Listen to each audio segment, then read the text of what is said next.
Hi friends, this is Farhan Ali Gori and you are watching the Basic English Learners, and today we are going to talk about another use which is known as the word had to. Had to का हम इस्तेमाल करने जा रहे हैं आज, और जैसे कि आपको मैंने इससे पहले वीडियो के अंदर बताया था कि हैव टू और हैज़ टू इन दोनों का ही इस्तेमाल प्रेजेंट इंडेफिनिट के साथ होता है। नॉर्मल हम जो अपने प्रेजेंट डेफिनेट के सेंटेंसेस बनाते हैं उसमें जब हम हैव टू और हैज़ टू डाल देते हैं तो क्या उसके अंदर चेंजिंग होती है, वो तमाम चीज़ें आपने इससे पहले वीडियो के अंदर देखी है। आज जो वीडियो हम बना रहे हैं उसके अंदर हम देखेंगे इस वर्ड को, हैड टू को। तो ये जो वर्ड है ये रिलेटेड है पास्ट इंडेफिनिट के साथ, जैसे प्रेजेंट इंडेफिनिट के साथ हैव टू और हैज़ टू, तो अब पास्ट इंडेफिनिट के साथ हैड टू का इस्तेमाल किस तरह से किया जाता है वो हम जानेंगे। उर्दू के सेंटेंसेस में आपने अक्सर इस तरह से देखा होगा कि आप सेंटेंसेस बनते हैं कि मुझे घर पहुंचना पड़ा। अगर सपोज कि मैं कहीं निकल गया हूं किसी और काम के लिए, मुझे पीछे से कॉल आती है कि आप इस जगह पर पहुंच जाए। वहां जाने का मेरा मूड नहीं है, ना मेरी कोई जिम्मेदारी थी वहां जाना, लेकिन मजबूरन अगर मुझे कहीं जाना पड़ा तो फिर हम इस्तेमाल करते हैं हैड टू का। किस सेंटेंस के अंदर इस्तेमाल करते हैं? इसका इस्तेमाल होता है प्रेजेंट पास्ट इंडेफिनिट के अंदर। इसके उर्दू के जो लास्ट में वर्ड्स आते हैं वो इस तरह से आते हैं, जैसे पढ़ा था, ठीक, या फिर पढ़ता था। इस तरह के उर्दू के वर्ड्स आपको मिलते हैं सेंटेंसेस के अंदर, उर्दू के सेंटेंसेस में। तो इंग्लिश के अंदर इन तमाम सेंटेंसेस को हम किस तरह से बनाते हैं वो हम फॉर्मूले के थ्रू देखेंगे, सेंटेंस का स्ट्रक्चर देखेंगे। तो स्ट्रक्चर में आपको आसानी से पता चलेगा कि इस्तेमाल किस तरह से। सबसे पहले तो आप इसके अंदर सब्जेक्ट लिखते हैं, फिर इसमें आप लिखते हैं हैड और उसके साथ टू। उसके बाद आप वर्ब, इसमें वर्ब की फर्स्ट फॉर्म ही लगाते हैं क्योंकि हैड खुद एक वर्ब है और ये सेकंड फॉर्म है। इससे पता चलता है कि सेंटेंस आपका पास्ट का है, तो आपको सेकंड फॉर्म के अंदर वर्ब की सेकंड वर्ब में सेकंड फॉर्म लगाने की ज़रूरत नहीं पड़ती। सब्जेक्ट के बाद हैड टू, फिर उसके बाद आप लगाते हैं वर्ब और फिर उसमें आप ऑब्जेक्ट लगा देते हैं। Is very simple it is. अब इसको अगर देखें, सब्जेक्ट, वर्ब और ऑब्जेक्ट, इन तीन वर्ड के अलावा दो मजीद वर्ड आपके पास यहाँ पर हैं जो हैड टू कहलाते हैं। यही वो वर्ड हैं जो पास्ट इंडेफिनिट सेंटेंस को नॉर्मल सिचुएशन से निकालकर ऐसे सिचुएशन में ले जाते हैं जहाँ पर आपको किसी काम के करने में कोई मजबूरी पेश आ जाती है, या तो वो आपकी ड्यूटी बन जाती है, कोई काम करना आपकी या तो ड्यूटी बन जाए, ठीक है, क्या आपकी मजबूरी बन जाए कि मुझे वक्त पर स्कूल पहुंचना पड़ता था। ये क्या है? एक रिस्पॉन्सिबिलिटी है वक्त पर पहुंचना, ठीक। मुझे अंग्रेज़ी सीखनी पड़ी थी, या मुझे अंग्रेज़ी सीखनी पड़ी। इतना भी सेंटेंस को हो सकता है कि सेंटेंस के लास्ट में ये वर्ड भी आए। उर्दू के सेंटेंसेस में इस तरह के वर्ड्स आपको नॉर्मली मिलेंगे, पढ़ता था, ठीक है, पढ़ा था या पढ़ी। इतना भी सेंटेंस रुक सकता है। नेगेटिव सेंटेंस जब इसके बनते हैं तो सबसे पहले आप सब्जेक्ट लगाते हैं, उसके बाद यहाँ पर लगाते हैं डिड और नॉट, क्योंकि डिड नॉट ये दोनों ही वर्ड ऐसे वर्ड, डिड एक ऐसा वर्ड है जो कि पास्ट इंडेफिनिट को बयान करता है।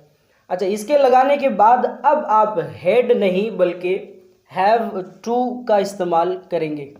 हैव और टू क्यों? क्योंकि यहाँ पर हमने डिड का इस्तेमाल ऑलरेडी कर दिया है और एक पास्ट इंडेफिनिट के एक सेंटेंस के अंदर हम एक ही फॉर्म को सेकंड फॉर्म की बेस पर लगा सकते हैं, अदरवाइज नहीं। जैसा कि पॉजिटिव सेंटेंस में हैड एक ऐसा वर्ड है जिसको हमने सेकंड फॉर्म के अंदर इस्तेमाल किया है, तो वर्ब को फर्स्ट फॉर्म में किया।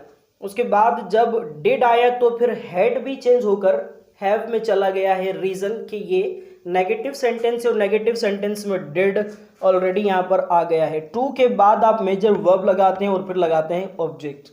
इसका नेगेटिव फॉर्मूला रहता है। इंटरोगेटिव फॉर्मूला स्टार्ट करते हैं आप डिड से, और उसके बाद लगाते हैं सब्जेक्ट और फिर लगाते हैं हैव और टू, फिर लगाते हैं वर्ब और लास्ट में ऑब्जेक्ट एंड क्वेश्चन मार्क। ये वर्ड, ये फॉर्मूला जो स्ट्रक्चर है वो है इंटरोगेटिव का, जिसमें क्या तुम्हें क्रिकेट खेलनी पड़ी, क्या तुम्हें सख्त मेहनत करनी पड़ी, क्या तुम्हें अल्फाजों को मेमोराइज करना पड़ा। इस तरह के सेंटेंसेस में हम फॉर्मूला ये बनाते हैं। इंटेरोगेटिव और नेगेटिव दोनों ही बन सकता है। Normal, very normal it is just like past indefinite. Did के बाद आपको सब्जेक्ट, सब्जेक्ट के बाद नॉट, और नॉट के बाद फिर आप यहाँ पर हैव टू लगाते हैं, फिर लगाते हैं आप वर्ब और ऑब्जेक्ट एंड क्वेश्चन मार्क। ये इंटेरोगेटिव और नेगेटिव का फॉर्मूला और स्ट्रक्चर है कि हम किस तरह से इन तमाम सेंटेंसेस को, इन तमाम स्ट्रक्चर को किस तरह से सेंटेंसेस में कन्वर्ट करते हैं। तो हम उर्दू के कुछ सेंटेंस लिखेंगे जिससे आप इन वर्ड्स को देखेंगे लास्ट में किस तरह से वर्ड आ रहे हैं और उनको ट्रांसलेट किस तरह से इंग्लिश में किया जाता है। So let's move towards the sentences. Okay friends, here written some sentences on your screen now in Urdu and we are going to translate them into English. Sentence number 1 is उन्हें आवाज़ उठानी पड़ी। मैं जो आपको बता रहा था कि उर्दू के अंदर आपको लास्ट में इस तरह के सेंटेंस के लास्ट में इस तरह के वर्ड्स अक्सर मिलेंगे, जिसमें उठानी पड़ी, नहीं पड़ती थी, या पढ़ा पढ़ता था, करना पड़ा। इस तरह के जो वर्ड्स हैं वो आपको उर्दू के सेंटेंस के लास्ट में मिलेंगे। तब आपको पता चलेगा कि ये जो सेंटेंस है वो किसके हैं, वो हैं हेड टू के। और ये हेड टू क्या है, ये वही है कि जिसमें हम मजबूरन कोई काम करते हैं, मजबूरन हमें कोई काम करने पड़े, एज ए ड्यूटी हमें कोई काम करने पड़े हैं, तब हम इन सेंटेंसेस का इस्तेमाल करते हैं। तो उन्हें आवाज़ उठानी पड़ी, सबसे पहले तो उन्हें के लिए दे, और फिर यहाँ पर हैड टू, उन्हें दे हैड टू उठाने के लिए रेज वॉइस, उन्हें आवाज़ उठानी पड़ी, they had to raise voice. तालिब इल्मों को अंग्रेज़ी सीखनी नहीं पड़ती थी कुछ टाइम पहले तक ना। तो students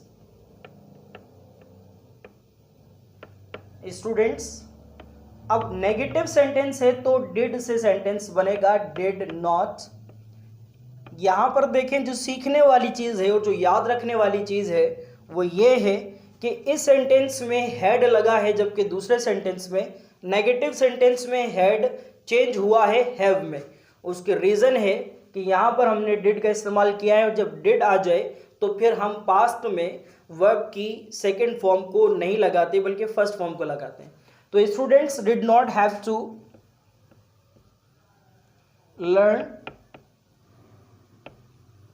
English. Students did not have to learn English. तालिब इल्मों को अंग्रेजी पढ़नी या सीखनी नहीं पड़ी। क्या उसे अपना जुर्म कबूल करना पड़ा? क्या से पता चलता है? इंटेरोगेटिव सेंटेंस है। इंटेरोगेटिव सेंटेंस स्टार्ट होता है डिड से। डिड ही, क्या उसे, डिड ही हैव टू, कबूल करने के लिए accept, did he have to accept क्या his crime. Okay, that is interrogative sentence.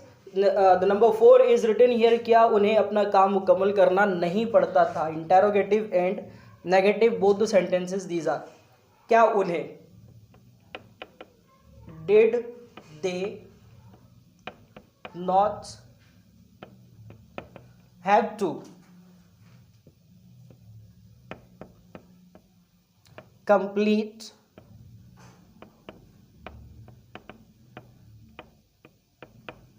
their work? Interrogative plus negative.